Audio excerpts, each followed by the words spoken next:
Scan for Sovi, your AI bestie. I got your back. Mastering Java constructors is easy if you follow these simple steps to find the right object declaration. Let's solve this coding challenge together right now. The room class defines exactly two constructors. One takes a single string for the description, while the other requires both a string and an integer for the number of doors.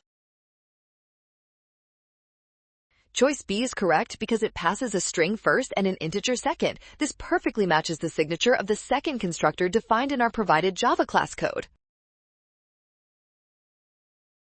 Choice C is incorrect because the argument types are swapped. You must always provide parameters in the exact order specified by the class constructor's signature. Well done! Option B is the winner. Scan the code to learn better with Sovi. Avoid rushing. Always trust the given parameter order.